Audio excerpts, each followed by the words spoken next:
you. Thank you, Mark. Thank you for joining us tonight. And so just a few quick words about Sustainable Silicon Valley. SSV was founded in 2000 as part of Cal EPA and spun out as a nonprofit in 2004.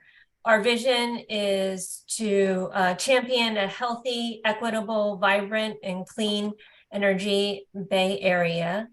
And we bring together scientific experts, policymakers, academia, and industry leaders to help solve the sustainability challenges here in the Bay Area. And we were very pleased to participate in this project with Yale University and Earthwatch, and SSV's chief scientist, Dr. Anthony Strawa, is going to present the findings. So please take it away. Okay. Gonna make me put me in the spotlight there. Great, thanks. There you go. Let me take a sec to share my screen. So can you all see my lead slide here? We can. Yeah, great. Okay. So as Jennifer mentioned and Mark have talked about, this briefing is going to be about Operation Healthy Air in San Mateo County. I'm Tony Strawa. I'm Chief Scientist at SSV. My background is I spent many years at NASA. 25 of those I spent as an atmospheric scientist studying climate change, air pollution, mostly related to particulate in the air, aerosols in the air. So I'm happy to be presenting this information to you. And there we go. All right, so let me rearrange my screens so that I have a little bit better. Okay, so this is just a blurb about Sustainable Silicon Valley and the fact that we have been in San Mateo County and Santa Clara County for a number of years, doing a lot of projects in local communities. Here's a list of some of them.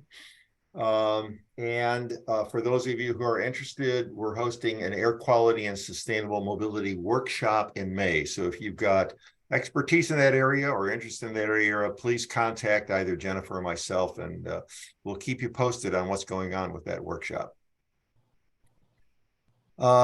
So one of the main goals of SSV is to engage with underserved communities. And as part of that, we take our lead from the California Air Resources Board, and they have developed a map showing underserved communities in the San Francisco Bay Area. And you can see, I don't know if you can see my cursor, but down here is our area of interest: San Jose, East Palo Alto, in particular, are areas that we are concerned about. And we specialize, at least from the air quality perspective, in low-cost sensors. We believe that they can provide valuable information to the community and empower communities in order to take charge of their own air quality and their own environments. So summary findings right off the bat: Operation Healthy Air in San Mateo County. We used low-cost sensors. I'll tell you more about that in a minute. And to measure various organic compounds that are found in the air in San Mateo County. Some of these compounds have been found to be toxic and carcinogenic. However, the EPA does not currently regulate these chemicals. Typically, we found that the concentrations East Palo Alto are lower than in other U.S. cities. However, they tend to be just a little bit higher than in other cities in San Mateo County, and I'll show you some data to indicate that. Concentrations are below the short-term exposure limit. Now, the short-term exposure limit is well, one of the challenges is since EPA doesn't regulate these chemicals, One of the challenges was trying to put this into context in terms of what's observed in other cities, in terms of what regulatory agencies think is important or dangerous. And so the best thing I have been able to find is the short-term exposure limit, which is really a workplace limit. And that's for indoor kind of exposures, very high level indoor exposures for a limited amount of time.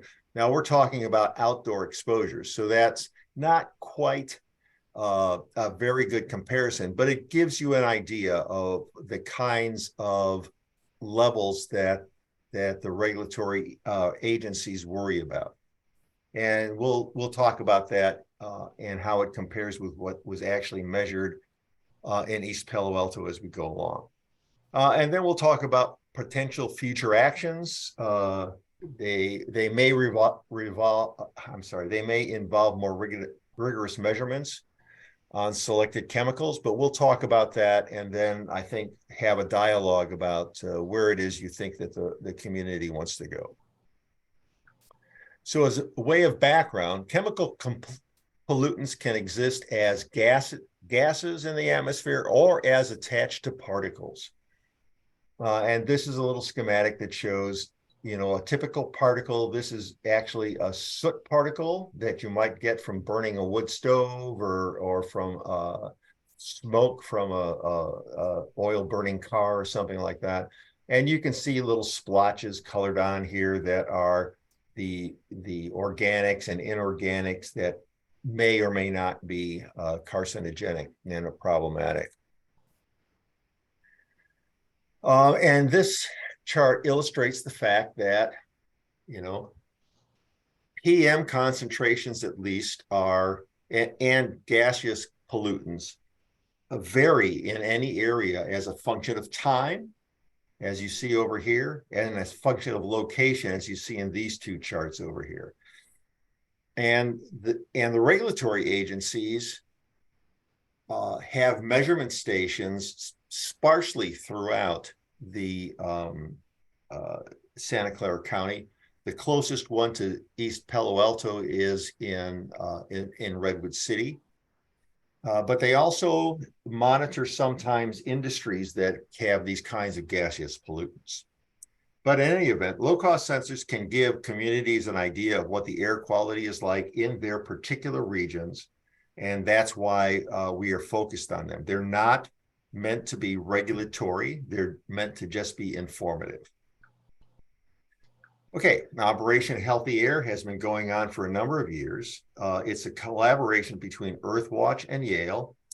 And they've teamed to make measurements in cities around the world using this low-cost sensor, which is called the fresh air clip. And this chart shows some of the locations around the world that Operation Healthy Air has made measurements, and we'll be comparing with some of those measurements in the US. So you see there have been quite a few measurements, research papers have been written about this. The technique has been vetted through peer review research. And so we've confidence in this measurement as far as it goes. So the fresh air clips are the heart of the system. It's developed by Yale School of Public Health. And let's talk a bit about them. So the fresh air clips basically are composed of a small little clip. I think you've all been familiar with this thing because most of you have had them mounted in your houses. And it's a little filter device that is specially coated to attract various kinds of chemical pollutants. And they do this from gas phase or particulate phase. And the fresh air clips, you hang them out, expose them for a couple of weeks. Then we wrap them up, keep them refrigerated so the volatile organic compounds don't volatilize and stay on the fresh air clips. Refrigerate them, send them into Yale Department of Public Health. They take those fresh air clips and this filters out. Then they heat them so that the compounds that are either gaseous or attached to particles will volatilize in a nitrogen atmosphere. Then they send that mixture into a gas chromatograph mass spectroscopy unit that will then give you a spectrum of what the chemical signature is. Match that chemical signature to known samples, and that's how they determine the concentration and presence of various chemicals in the atmosphere. Okay, here's a show. This shows you the number of locations in San Mateo County that was part of this Operation Healthy Air in San Mateo County. This particular campaign was a collaboration between SSV, funded by Coupa, with collaboration from Earthwatch and the Yale Department of Public Health. And you can see that Coupa had 15 sites, SSV had 11 sites, and these are the location of those sites. 3 of those sites were in Palo Alto. Three of the SFV sites were in Palo Alto, and 8 were in East Palo Alto. Again, it's funded by Coupa, collaboration. Residents were asked to mount these fresh air clips outside for 2 weeks. The samples were returned to Yale. Concentrations of 32 chemicals were reported. Some of these chemicals have been shown to be toxic or carcinogenic, but again, EPA does not regulate them. Concentrations in East Palo Alto were orders of magnitude lower than in some US cities, for example, New York City, and we'll talk more specifically about that in a bit. So if you're interested in Operation Healthy Air, this is a screenshot of the website that they have. This focuses on the US, but you can look at any international nation where they are, or location where they've actually done these experiments. And you can pick the cities that you want to look at here. In this example, I've selected just the US cities. And you can search for either the kind of retardant or the particular chemical that you're interested in. And this is tris chloropropyl phosphate that I've targeted here, or TCCP, which is a fire retardant. And so from that, you get a list of the cities where this particular compound is most prevalent. You can see that TCCP is most prevalent in New York City, Philadelphia, and Miami, and a little bit drops off quickly to Los Angeles. San Mateo, for this particular compound, is way lower on this list. It shows you what the typical use is. This is a flame retardant, primarily. Insulation toxicity is low for this compound. Carcinogenicity is inconclusive. Endocrine disruption is high, and the short-term workplace limit is 3 million, and these are in units of nanograms per meter cube, and that's important as we go forward. I've tried to put all the data in terms of nanograms per meter cubed. So if you recall, 3 million nanograms per meter cube for TCCP, that I misspelled that here. And you can see that the overall average for San Mateo County is 0.05 nanograms per meter cube. So way lower than some of the city, way lower than the short-term limit. Let's go back and look at New York City for TCCP. You see New York City is 1 to 4,000 nanograms per meter cube. And so these compounds here are the ones that had the largest signatures of the 32 compounds reported. These 5 were the largest signatures. And so I decided to just focus on these rather than overwhelm people with all 32 compounds. Homosalate, diethylphthalate, di- and butyl phthalate, TCCP and benzothiazole. These names probably don't mean much to you. The next chart will go into that in a little bit more detail, but the point of this chart is to show you how East Palo Alto, which is in gray, compares with the Palo Alto average and the San Mateo County, all the data we recovered on average. And you can see that in general, East Palo Alto is slightly higher than either Palo Alto or San Mateo County. Now, I'll also note that the concentration of measurement stations in East Palo Alto was higher than in San Mateo County as a whole. And so this kind of sampling, one of the drawbacks is that if your data is too sparse, you can't get a real feel of what the spatial extent of these pollutants is. And it might require you to go back and do a more refined experiment. The other one is that this is a 2-week shot of what's going on in the summertime in this area. And things vary as a function of season also. So that's another thing to keep into consideration. Okay, here's a table that shows some comparisons and for you to keep in mind. So here are the 5 compounds that we focused on. These are its uses. Antimicrobial. UV means that it's used in skin sunscreen that you put on your skin in the summertime. Plasticizer, pesticide, there's a lot of that. Pesticide, nail polish, flame retardant, and particularly on insulation. And benzothiazole is tire wear and fragrance. The max measured in EPA is listed here in nanograms per meter cubed. This is the site, and if you're interested, I can show you a map where we know where the sites are and the addresses are. This is the East Palo Alto average. This is the max. This is the average. This is the Palo Alto average and the San Mateo County average. And this column here is the max measurements observed in the United States. So here we've got a max EPA of 4.1 for diethylphthalate compared to 208 in New York City. Wow.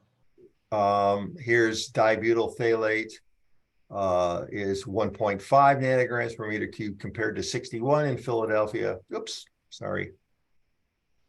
TCCP, flame retardant, 4 nanograms per meter cubed compared to 4,000 in New York City. And then these other two, homosalate and benzothiazole, were not observed. Now, there are a whole group of chemicals that are in these use categories. So tire wear, there's probably 4 or 5 different chemicals that are in this use category. But this is the one that popped out in San Mateo County. Homosalate, there are a whole host of chemical compounds that are UV suppressants and antimicrobials, but these were just not observed in other counties. I asked the researchers at Yale what that meant, and they didn't really have a good answer. They said, it could have been location, it could have been the time of year, they just didn't know why these things popped out in San Mateo County and were not observed in other locations. However, as I looked at the data from other locations, other compounds in these groups, these use groups, were detected. So I decided to focus on 2 chemical compounds that I thought were of interest for various reasons, and we'll talk about that. The first is the benzothiazole. It's a class of chemicals that are called forever chemicals because they don't break down They're resistant to water and heat exposure. They're used in many products, including sports fields and playgrounds. They don't break down, and they are linked to cancer and some other issues. Uh, However, in larger concentrations than are observed in East Palo Alto, manufacturers claim that the amount of these PFAS used in artificial turf isn't high enough to be dangerous, but they haven't done studies on what the effects are on children. So that's important. But in any event, these quantities and the dangers imposed by these compounds has caused some cities to ban their use in parks and playgrounds. Boston has banned their use in parks. Millbrae has instituted a temporary ban on playgrounds, and Los Gatos Union School District is currently debating whether it should use these compounds in artificial turf. The other thing I'll mention is that benzothiazole was found in concentrations of 1 to 3 nanograms per meter cube, which is well below the short-term limit of 110,000 nanograms per meter cubed. But still, these cities have thought that for an abundance of caution, they were going to limit their use. The other compound that I thought was interesting was DDT. Now, DDT, as you know, is a pesticide that has been banned for 20 years or something like that. And yet we see it in the air in Palo Alto. It's another one of these PFASs, forever chemicals, doesn't break down, and it's readily it's readily absorbed in soils and sediments. And depending on environmental conditions, its soil half-life can range from a month to 30 years. Now, even though it's been banned for many years, researchers are still finding this, and there are two situations, I think, that where DDT can come back and be observed. One is if there's a construction site or some digging going on, disturbing the soil may put this compound into the atmosphere. Another one is that a large amount of rain causes these chemicals to get washed into the river systems and things like that. And so people have observed these chemicals in soils and in rivers around the world. And so, one question one might ask is, at the locations where DDT was observed in East Palo Alto, has there been recent excavation or something like that? And if that's the case, then maybe this is a very short-term effect. The concentrations in DDT were 0.008 to 0.032 nanograms per meter cube, compared to a short-term exposure limit of 500,000 nanograms per meter cube. So that's also a consideration. Okay, again, our summary findings. First of all, is that low-cost sensors are useful for informational purposes and give community members an idea of what's going on in their environment. Some of the chemicals observed are toxic or carcinogenic, but EPA does not regulate them. Concentrations in East Palo Alto were much lower than in some other US cities and below the short-term limit. However, we do see some chemicals that are not observed in other cities, and that might be an area for concern. Future action might involve more rigorous measurements. And so let's talk about what our recommendations are for future actions. The first one is, decide if any of these compounds are compounds that you are concerned about as a community. And if that's the case, say for instance, benzothiazole in artificial turf and stuff like that. Well, maybe we need to do a little bit more research on the topic. And we can do similar kinds of things targeted for areas where, if there's a tire store we're concerned about, or a place where they have a bunch of used tires stockpiled or something like that, or if there is an area where they have artificial turf, we can do some studies that help target whether or not these areas are the sources of the benzothiazole. So the next step is to identify the source of the pollutant. And once you've identified the source of the pollutant, you need to determine who controls that source, contact them, and see what can be done about that. We'll talk about that in a minute. Now, in this case, some more measurements may be required. That's, of course, going to require some funding, but we can help in those areas. And contacting the city council to see how they want to follow up is also a possibility. So who controls the sources? Well, the EPA, jurisdiction in the entire US, they mostly set standards for mobile sources. They have 6 criteria pollutants. NOx, which is NO and NO2, SO2, CO, ozone, particulate matter or PM, and lead.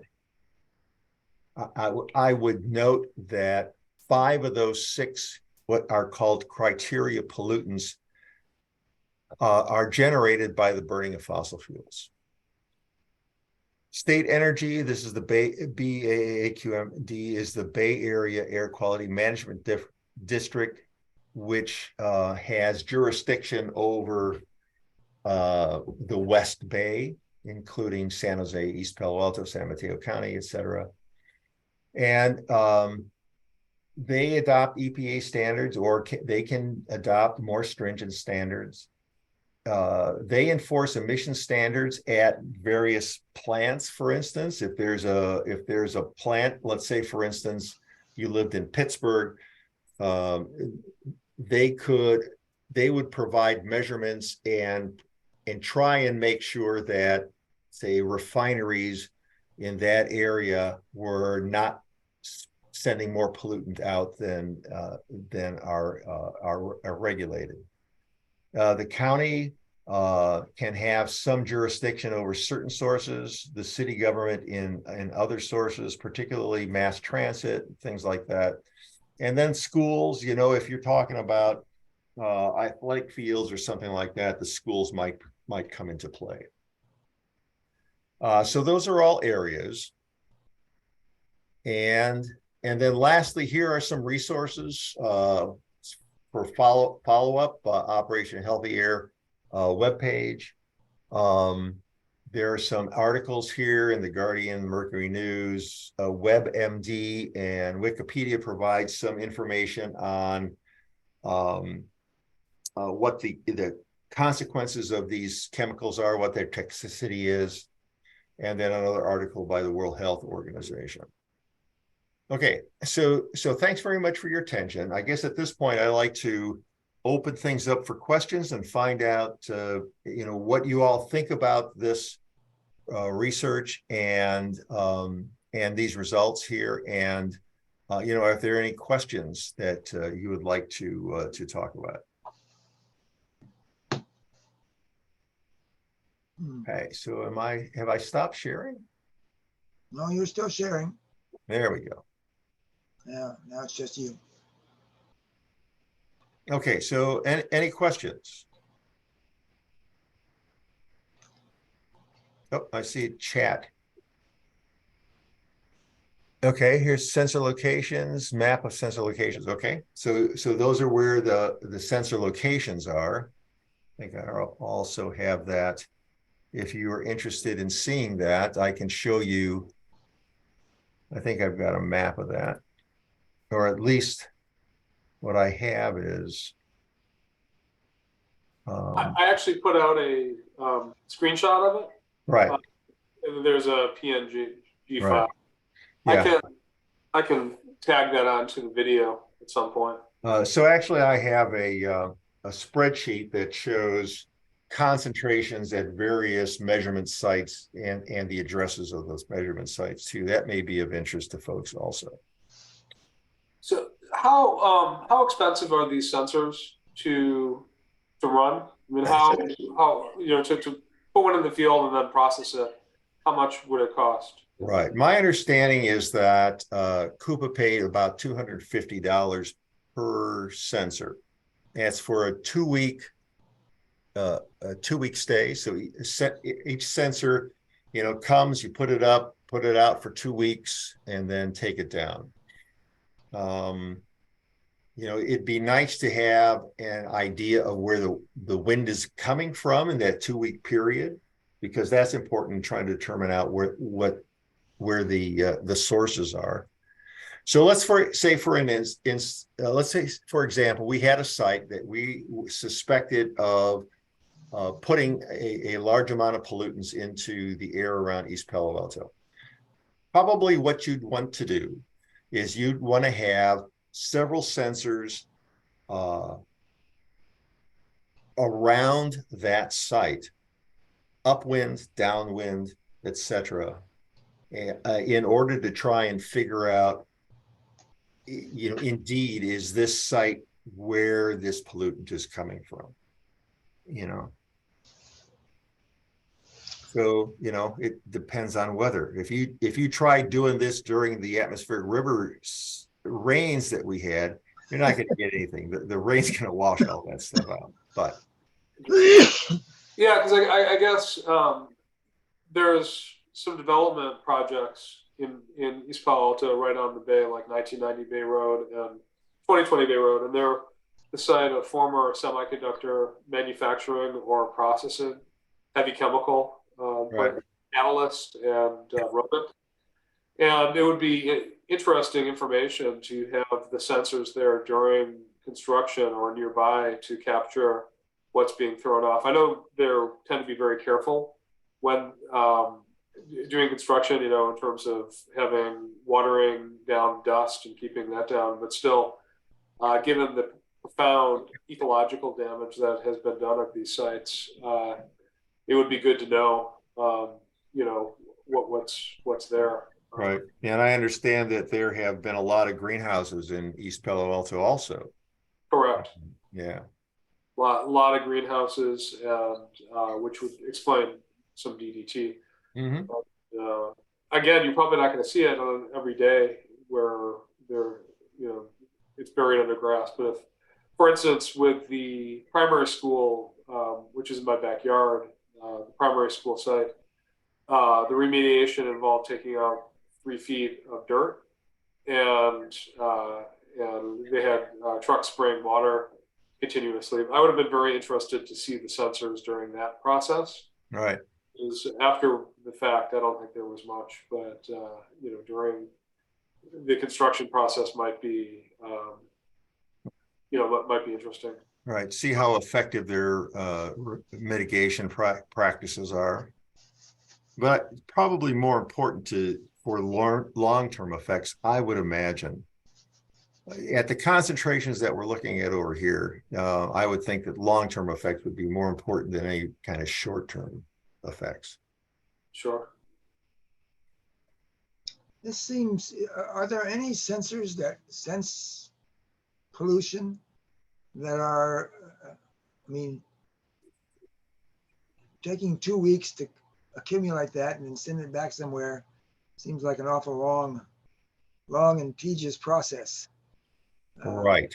There are just they just collect a particle. They don't identify what it is. Right. So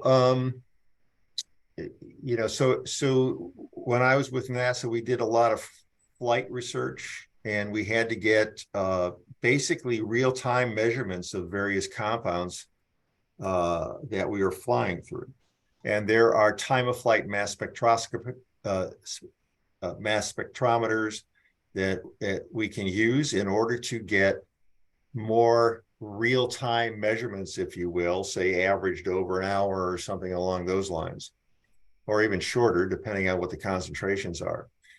They tend to be research instruments, which mean they are very expensive, Right. and require PhDs to run. Yeah. So I don't believe that there are any well, I wouldn't even say low cost. I would say even medium cost instruments that get these kind of compounds out of the air. There are some sensors that measure total volatile organic compounds, which is great, but you don't know which organic compounds they're talking about. And so I think you need to have some degree of specificity in this case. What about using human beings as sensors? I mean, I don't. I mean, I just say, you know, when we have a situation where there's a sort of a spike in a certain cancer or disease or effect on a bunch of humans, that you know, we have radiation from telephone lines, and we have smog and various things that affect humans. Right. Again, it's just using a human being as your collector of bad stuff. Well, I think early on, in one of the early slides, I showed that San Mateo County did a study a couple of years ago that showed that residents, particularly at-risk residents, which would be the elderly and children, have a higher incidence of respiratory illnesses by about a factor of 2 or 3 higher than other residents in San Mateo County. And the question is, why is that? We did a study called Smart TA several years ago. Residents felt that, well, all this pass-through traffic may be causing pollutants that are increasing the risk of respiratory illnesses. We did a study, looked at that. We did find a correlation between pass-through traffic, congestion, and pollutants. But in every case, pollutants, I shouldn't say in every case. There were 1 or 2 cases in the course of several months that we did the study where the pollutants went from the good region in the air quality index to the medium region in the air quality index, but it never went any higher than that. And most of the time, it didn't even get out of the good area for the air quality index in terms of particulate matter. That's what we were measuring. Yeah. You know, and that led us to believe that, well, you know, this doesn't look like it's a smoking gun in terms of why there's a higher respiratory rate. Maybe the answer is to look at more so this Operation Healthy Air was kind of the next step. Let's look at organic compounds and see how these things are affecting. The 2 things that mostly people key on for respiratory illnesses are particulate matter and ozone. Okay, those are 2 criteria pollutants. We did not see large increases in either of those compounds. NO is another one. We didn't see large increases in any of those compounds that would be a red flag saying, oh my goodness, this is what's causing this thing. I think that, you know, what would be one thing that you might do is to get an epidemiology study where you are really looking at, you know, the habits in the workplaces and the air, indoor and outdoor air quality and habits of people in East Palo Alto, comparing that with, say, instances of elevated, you know, emergency room visits due to asthma or something like that, and compare that with air quality measurements and things in order to try and get to the bottom of why this is a particular problem in East Palo Alto. Now, another issue that often comes up is indoor air quality. Yep. And, you know, you could probably do an analysis of the homes or apartments or whatever, and maybe something that has to do with whether it was built in 1922 or 1952 or 20,002. Right. And is there a difference between the? Yeah. Well, I think there's been a lot of research right now that's being reported on the detrimental effects of gas cooktops and ovens, gas ranges for cooking. And that's an area that we're particularly interested in because there's been a lot of evidence that shows that even when you're not cooking with a gas range, it's putting pollutants into the your indoor air. And Really? unless you're well ventilated, that's going to be a problem. So we're big proponents of converting to electric or even induction kinds of ranges.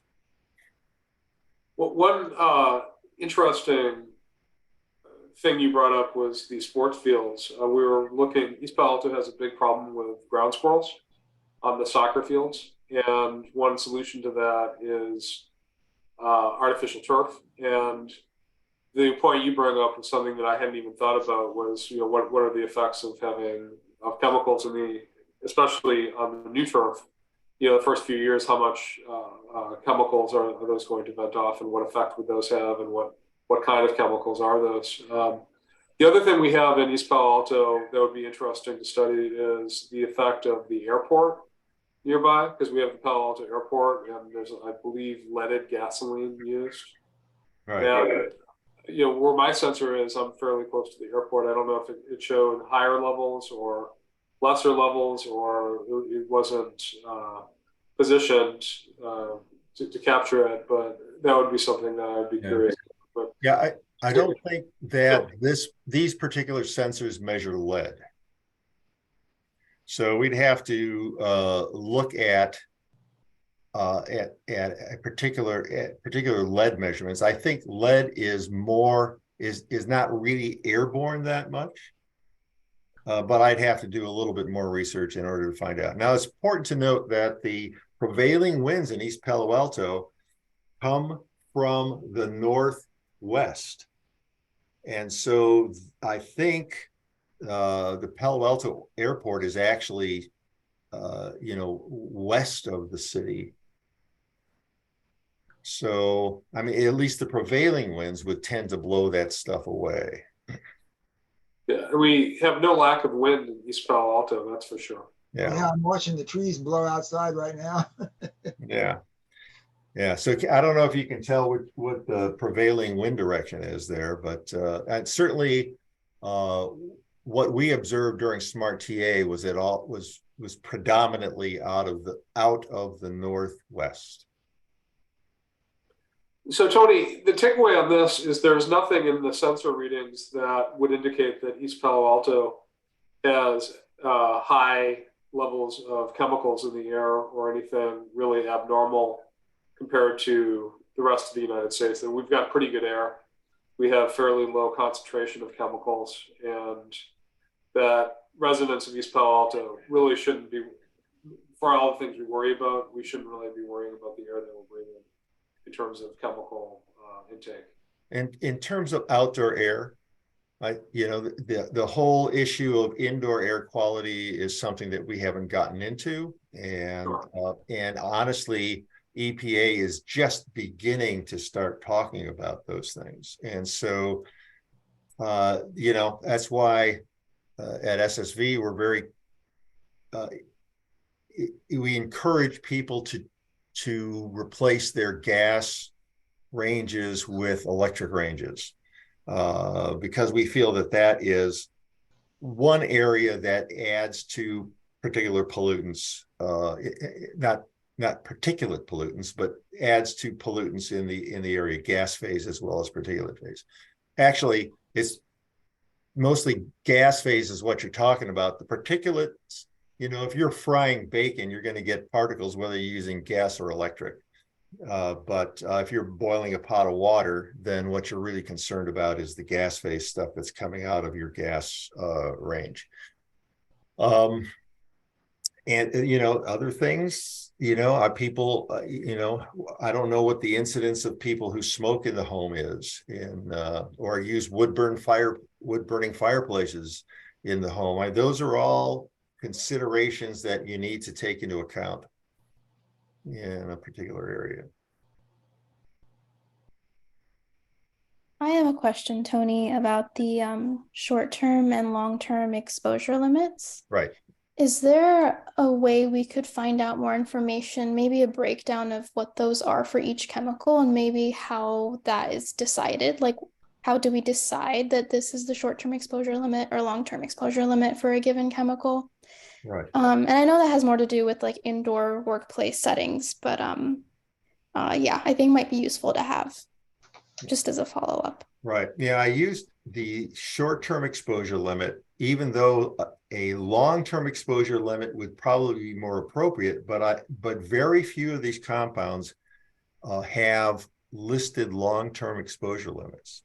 And so that's why I use the short-term exposure limit. You can go to these sites and their definitions for what the short and long-term exposure limits are. But I did not find them particularly helpful in this application. And very quickly, when you're talking about these kind of gas phase organic compounds, you get yourself in a position where you're digging through the research papers, trying to figure out, make a judgment call on whether it's important or not.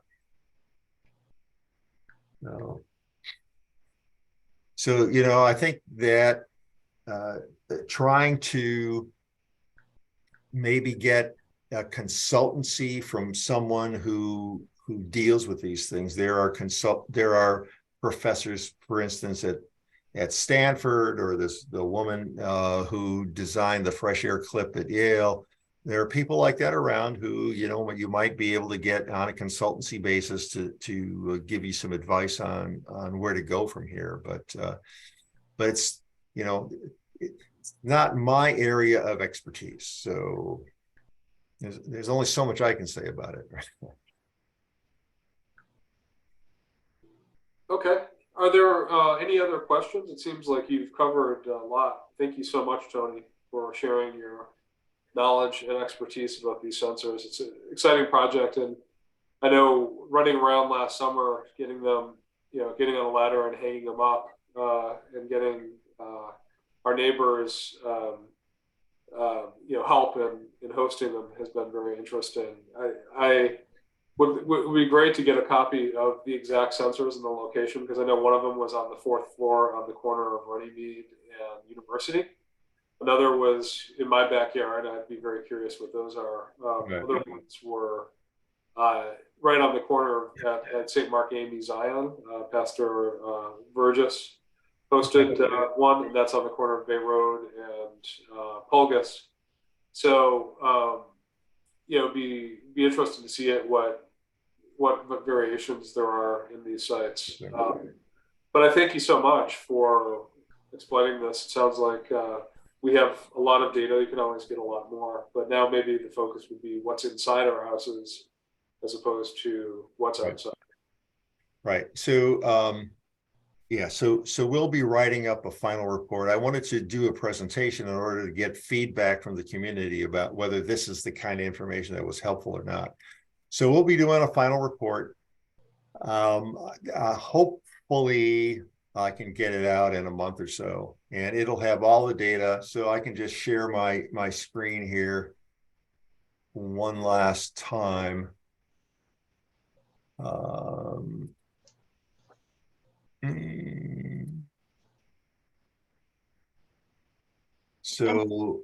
So this is this is all the East Palo Alto data that we collected.